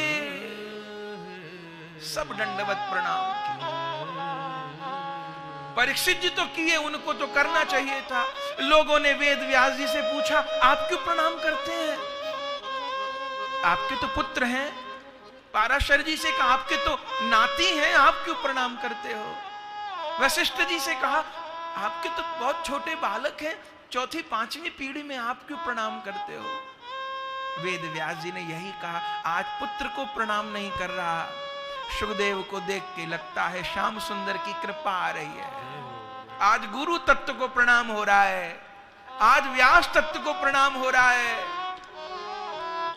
श्री सुखदेव जी चले आ रहे हैं। तत्रा भवत भगवान व्यास पुत्रो यदृच्छया गामटमानो निपक्ष अलक्ष लिंगो निजलापदुष्टो वृतस्थ बालैरवधूत वेश। अवधूत का वेश है। और जैसे श्री सुखदेव जी का दर्शन किए, उसी समय श्री परीक्षित जी महाराज आप पढ़िए भागवत। दर्शन करते ही परीक्षित जी के मन का सारा भय दूर हो गया, सारा कष्ट दूर हो गया और निश्चय हो गया, गुरु की शरण में सभी फल मिलेंगे। गुरु मिल गए तो युगल भी मिलेंगे। गुरु की शरण में सभी फल मिलेंगे। अब गुरु मिल गए तो युगल भी मिलेंगे। हरि नाम में मन लगा के तो देखो, सारी समस्याओं के हल मिलेंगे। सरस चरण पंकज भ्रमर तू जुगल है, महल मौज के अब सहल भी मिलेंगे। प्रिया प्रिय के पद कमल भी मिलेंगे। गुरु मिल गए तो जुगल भी मिलेंगे। और जैसे श्री परीक्षित जी के पास सुखदेव जी आए तो परीक्षित जी वृक्ष के नीचे एक आसन, एक सिंहासन रखे थे और क्या निवेदन किया था सब महात्माओं से कि जो 7 दिन में मेरा उद्धार कर दे, मुझे हरि से मिला दे, वो आकर के इस आसन पर बैठ जाए। कोई नहीं बैठा था, लेकिन बलिहार सुखदेव जी की न दाएं देखे हैं न बाएं देखे हैं, सीधा जाके सिंहासन पर विराजमान हो गए। और जैसे विराजमान हुए देवता लोग फूल बरसाए। और उस समय परीक्षित आते ही परीक्षित जी ने प्रश्न कर दिया, अतः पृच्छामि ससिद्धिम योगिनाम परमं गुरुम पुरुषस्य यत् कार्यं म्रियमाणस्य सर्वथा। हे योगियों के परम गुरुदेव, जिसकी 7 दिन में मृत्यु हो जाने वाली हो, उसको अपने कल्याण के लिए क्या करना चाहिए? ये पहले स्कंद के आखिर में पूछा प्रश्न। सुखदेव जी ने कहा, अरे परीक्षित, अरे भले आदमी, अभी आके बैठे, जल को तो पूछा नहीं और बैठे और आते प्रश्न कर दिया। क्यों? परीक्षित जी कहे, गुरु जी इसलिए कर दिया, मैंने आपके बारे में सुना है, आप उतनी देर कहीं रहते हो जितनी देर गैया दुही जाती है। आपकी मौज आई, आप आके बैठ गए, और आपकी मौज आई, आप फिर उठ के चल पड़ो, कौन रोकेगा आपको? तो मैंने अपने प्रश्न की डोरी में आपको बांध लिया है। सुखदेव जी कहे, राजन, मैं जाने के लिए नहीं आया, मैं तेरे लिए ही आया हूं। कब से बाट देख रहा था, कब तुझे जिज्ञासा हो और कब तुझे कथा सुनाने आऊं, क्योंकि मेरा एकमात्र श्रोता तू ही है। तेरे लिए आया हूं। जब सुखदेव जी ने बात कही, परीक्षित जी को विश्वास हो गया, तब परीक्षित जी पूजन किए। देवता फूल बरसा रहे हैं और श्री परीक्षित जी पूजन कर रहे हैं, स्तुति कर रहे हैं। और अब आगे की जो कथा है, यहां तक की जो कथा है, ये प्रथम स्कंद की कथा आपने सुनी है आज। यहां तक की कथा तो श्री सूत जी ने शौनक जी को सुनाई है। अब आगे द्वितीय स्कंद से कथा श्री सुखदेव जी परीक्षित जी को सुनाएंगे। तो समय पर सब लोग उपस्थित होंगे। और परसों, कल तो कथा होगी, सुखदेव परीक्षित जी का मिलन, कपिल देवहूति संवाद। हम लोग ध्यान की विधि को कल सीखेंगे, पर आप लोगों को बहुत एकाग्र रहना होगा। समय भी थोड़ा पूर्व का करना है तो किया जा सकता है, पर एकाग्र रहना होगा। कल सुखदेव जी कथा कहेंगे, कपिल देवहूति संवाद बहुत अद्भुत है। ध्यान की विधि कपिल देव भगवान अपनी माता जी को सिखाएंगे, बताएंगे। हम सब लोग भी कल युगल सरकार का ध्यान करेंगे। और परसों फिर चौथा दिन है, तो परसों हम सब लोग नंदोत्सव मनाएंगे, श्री कृष्ण प्राकट्य उत्सव मनाएंगे। तो ये उत्सव का क्रम रहेगा। तो अभी विश्राम देते हैं। पूज्य महाराज जी को प्रणाम करते हुए अभी आरती का दर्शन करिएगा। और आरती में वही स्तुति गाएंगे जो परीक्षित जी ने गाई सुखदेव जी के आने पर। उसी स्तुति को गाते रहिए और फिर आरती का दर्शन करिएगा। प्रेम से कहिए जय जय श्री राधे, जय जय श्री राधे, जय जय श्री राधे।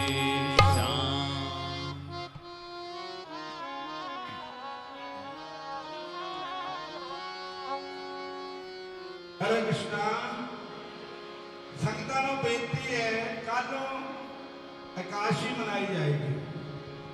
सारिया संगतां ने जेड़े व्रत नहीं रखते उन्होंने भी रखना कि भागवत सुनिया करते थे। बड़ा आनंद माघ का महीना है और कल एकादशी व्रत है। सारी संगतां नूं बेनती है, इत्थे रोटी तो बनानी नहीं है, भुख हड़ताल रखनी है। तो जिन्होंने रोटी खानी घरी खा के आयो। लंगर पानी जिन्होंने, बाकी ऐसे सब ने व्रत रखना है कल को और ठीक टाइम नाल ही कल पहुंच जाना है। रासलीला के दर्शन भी करने हैं और महाराज जी द्वारा भागवत जी की कथा भी श्रवण करनी है और एकादशी की कथा मैं आप पढ़नी है और आप सब संगतां ने याद रखना है। सवेर को एकादशी है, जिन्होंने नहीं पता उन्होंने भी दस देना है। बोलो हरे कृष्णा, हरे कृष्णा। इसके बाद ऊपर लंगर भी तैयार है, जिन्हें लंगर छकना पर लंगर छक सकते हैं। चार रोटी वाला रोटी है और इसके बाद सब संगतां जो जाने वाली हो जा सकते हैं। पिछे कैलेंडर पे है नवे साल के जिहदे इत्थे जो प्रोग्राम मनाए जाते, एकादशी मनाई जाती है, इत्थे संक्रांति मनाई जाती। कई बार भुलेखा लग जाता है एकादशी किदन है, संक्रांत किदन है, तो उस कैलेंडर पे लिखा गया सब कुछ। आप कितने लिखे कैलेंडर कितने लिखे? वो सामने कैलेंडर है, कपड़ा जी दे बंदे लेके बैठे हैं, आप कैलेंडर ले सकते हैं और नाम जपदे न जाना, नाम जपदे न आना। रास्ते में कोई चुगली निंदा नहीं करनी, उधर कोई ध्यान नहीं लाना, भगवान के चरण कमलों में ही अपना मन लाना है। श्री कृष्ण चरण कमल का ध्यान, भगवान के चरणों का ही ध्यान करना। आओ महाराज जी की कथा पसंद आई तो लोग नहीं बोलो। और महाराज जी ने बड़े भाव है, भाव के भुखे है, कोई पैसे के लेन देन के भुखे नहीं है। भाव चाहिए, संगत का प्रेम चाहिए और आप ये भावुक हो जाते। महाराज जी गौड़िया संप्रदाय के महापुरुष है, आप जी नो हर कथा सुना रहे हैं, बड़े प्रेम नाल कथा सुन वास्ते आओ। हरे कृष्ण, हरे कृष्णा, हरे कृष्णा। जन्माष्टमी पर दीदी मारिक तंबरा जी आ रहे हैं। जन्माष्टमी पर दीदी मारिक तंबरा जी का प्रोग्राम हो रहा है। हरे कृष्ण।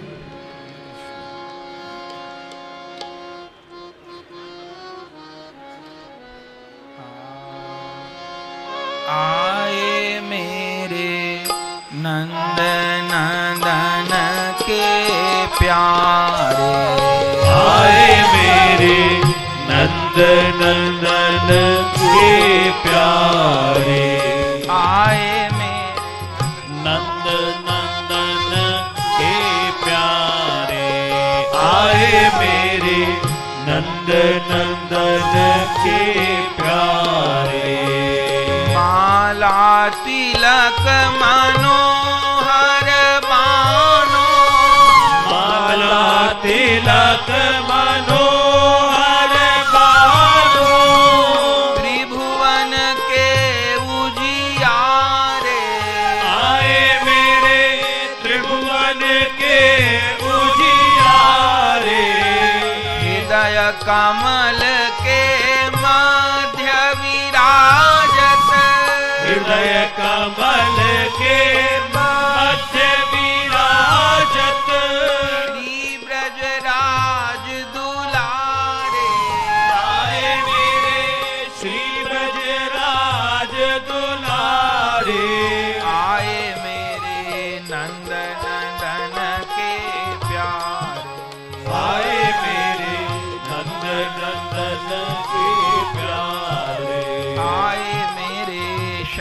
सुंदर के प्यारे, आए मेरे श्याम सुंदर के प्यारे। ना जाने को पुण्य उदय भये, ना जाने को पुण्य उदय भये। मेरे घर जु पधारे, पधारे मेरे घर जु पधारे। परमानंद करत न्योछावर, परमानंद करत न्योछावर।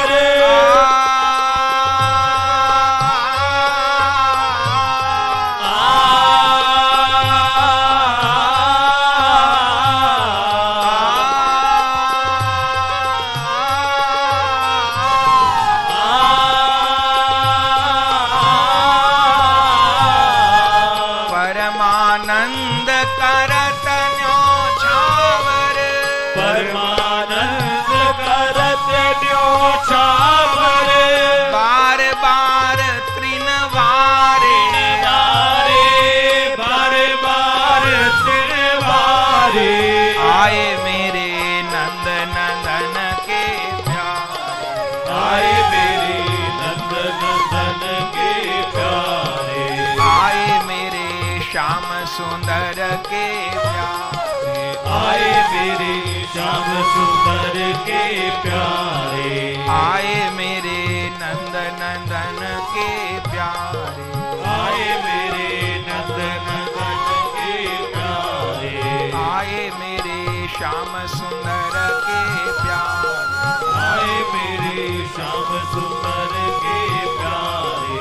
ताई गौ राधे श्याम राधे, निताई गौर राधे श्याम राधे। जप हरे कृष्ण हरे राम राम, जप हरे कृष्ण हरे राम राधे। ताई गौर राधे श्याम राधे, निताई गौर राधे श्याम राधे। जप हरे कृष्ण हरे राम राधे, जप हरे कृष्ण हरे राम राधे। जय जय राधे। श्रीमद्भागवत महापुराण की जय हो। श्री व्यास जी महाराज की जय हो। श्री सुखदेव परीक्षित जी महाराज की जय हो। श्री सद्गुरु देव की जय हो। श्री गुरु प्रेमानंद निताई गौर हरि बोल।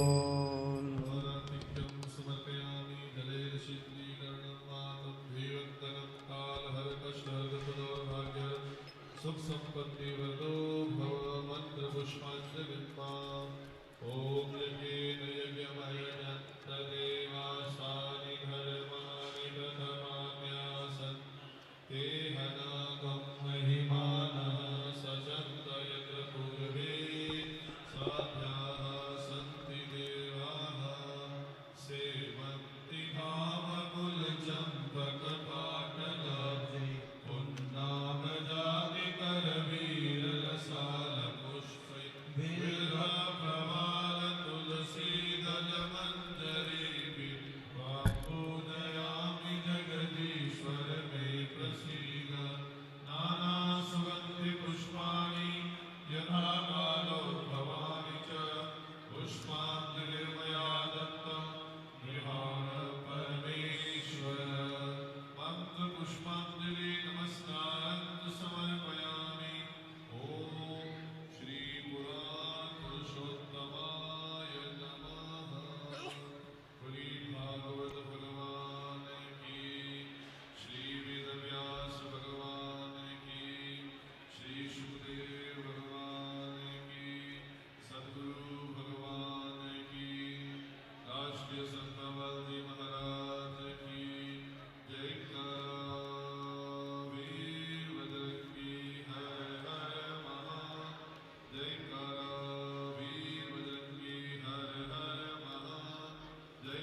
हेलो